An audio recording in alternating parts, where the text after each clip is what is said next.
Part 16, Chapter 40. Badger and Glint left the workshop and entered crew country from the corridor into the crew's commissary. A wave of sound and smell hit them. The sound was of 15 men and women, mostly young, celebrating their arrival at AR-32 with song and booze, hamburgers and pizza, these latter accounting for the smell, and a level of noise that had to be heard to be believed. Celebrating landfall was an old custom among ships' crews. Columbus's men had celebrated in the same way, their arrival in the New World offering them a good excuse for a spree. That's what the arrival at AR-32 meant to the crew of the Dolomite too. A chance to cut loose and tie one on in the secure surroundings of the commissariat, where officers were not permitted and where scanning procedures were prohibited by the strong Spacemen's Union. Here, the men could say what they wanted, and there were no ship's officers nearby or at the end of an electronic listening device, ready to take their names and report them for summary discipline. The Union wouldn't allow it, and Red Badger had counted on that when he made his entry. Long Meg, a wiper third class from Sacramento back on Earth, slapped Badger on the back and pushed a bulb of beer into his face. "Where you been, Red? Not like you to miss a spree." "I've been out to the wreck," Red said. "What wreck? They didn't tell us about no wreck." "No, they didn't," Red said. "That's very like them, isn't it?" Meg pushed her face close to Badger's. "None of your bullshit. What wreck are you talking about?" Badger grinned at her easily. "That's what the captain sent me and Glint here to investigate. It showed up on the radar and he sent me to get the flight recorder." "Oh, is that all?" Meg asked. "I guess the captain will tell us what's going on in good time." "I don't think so," Badger said. "If we knew what was on that recorder, it might change our minds about a few things." "Come out with it, Red. What are you talking about?" "Suppose that flight recorder showed a freighter, just like ours, poking around here, just like we are. Then being blasted to hell by someone who didn't want them here. What about that, huh?" "That would be serious," Meg admitted, and several other crewmen nodded agreement. "Are you saying that's what it said?" "I'm not saying nothing," Badger said. "But you can decide for yourselves." "You took the flight indicator?" "Yep. I listened to it in the workshop. And now I'm going to play it for you. Once you've heard it, you can come to your own conclusions."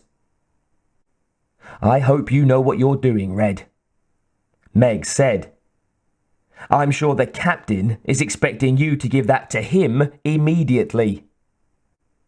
"Don't worry," Badger said. "The message on it is pretty short."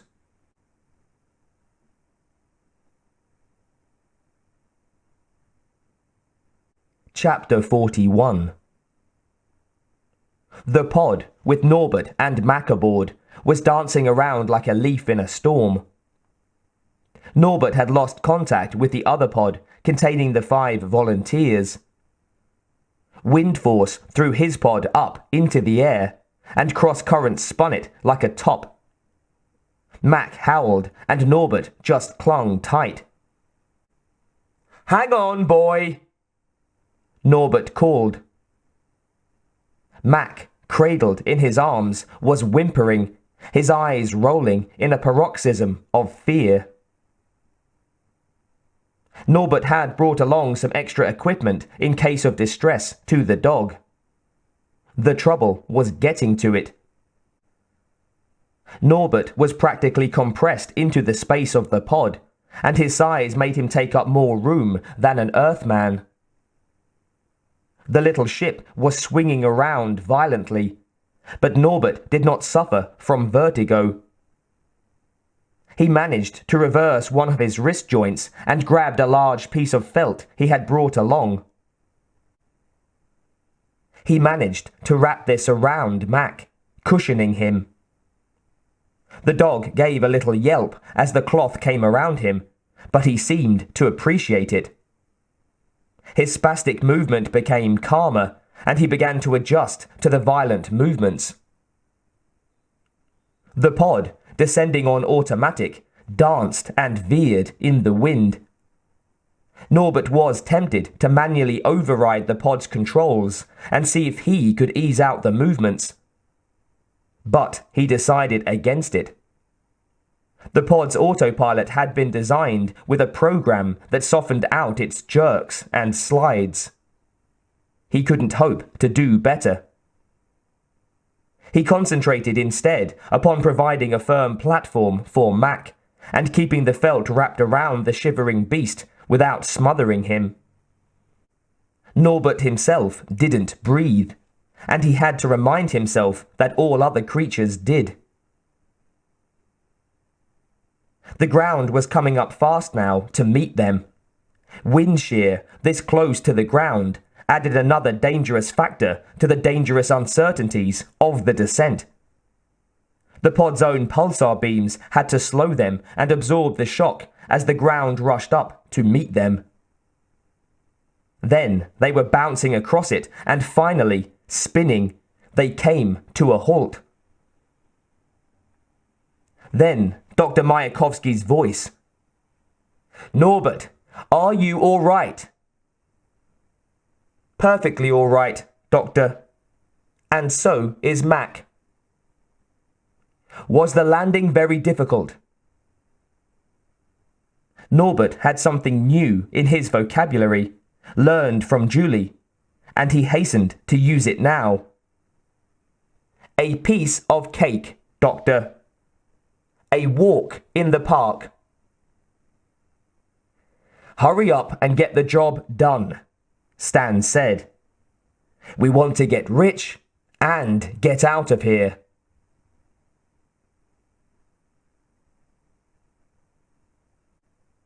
Chapter 42. After Badger played the recorder for the crew, there was utter silence for a brief moment. Spaceship crews, with their volatile mix of people from all walks of life, tended to have low boiling points. The crew of the Dolomite was no exception, particularly since it included a high percentage of criminals. "What the hell does that mean?" Meg asked. "It means that a ship like ours was fired upon and destroyed. If they did it to them, then why not to us?" "Wait a minute," one of the crew said. "They aren't allowed to do that." "What does it matter what they're allowed?" Badger said. "People with power do as they please." The crew began quarreling among themselves. Badger waited for them to sort it out. He was pretty sure what conclusion they'd come to. And if, by a remote chance, they didn't, he'd steer them towards it.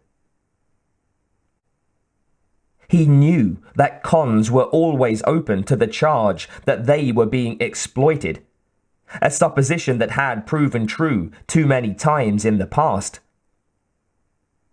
The crew had listened to the flight recorder from the Valparaiso Queen and, aided by Badger's comments, came to their own conclusions.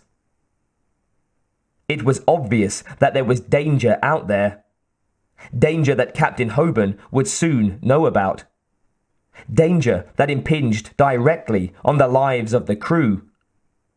So what would Hoban do about it? After a while, the first babble of talk died down, and Walter Glint said to Badger, "Captain Hoban will see this soon. What do you think he's going to do about it?" "I'll tell you what he'll do," Badger said. "Nothing. That's what he'll do. Hoban is paid by the crazy doctor, the one who's always zonked out on the fire, the one who's got the robot alien that killed 2 of our shipmates. Hoban will do what the crazy doctor tells him to do because he's getting paid plenty to take the risks. But what risks are you being paid to take? Tell me that, huh?" It was easy to get a spaceship crew angry, less so to drive them to action. Excited and desperate though they were, it still required work to goad them into taking the law into their own hands. But they were halfway there, Red thought. Badger was starting a rebellion, but he didn't know quite what he would do next. The quirks of his own mind had perplexed him since childhood. Although he was starting this revolt, paradoxically, he felt a strong sympathy for Captain Hoban. At one time, he had thought he was going to help him. After all, Hoban had gotten him out of prison. But that was before he saw the tapes, before he realized the extent of the danger they were running, before he decided to do what he could to prevent it. "It's necessary to get them moving," Badger thought, "before there are more deaths."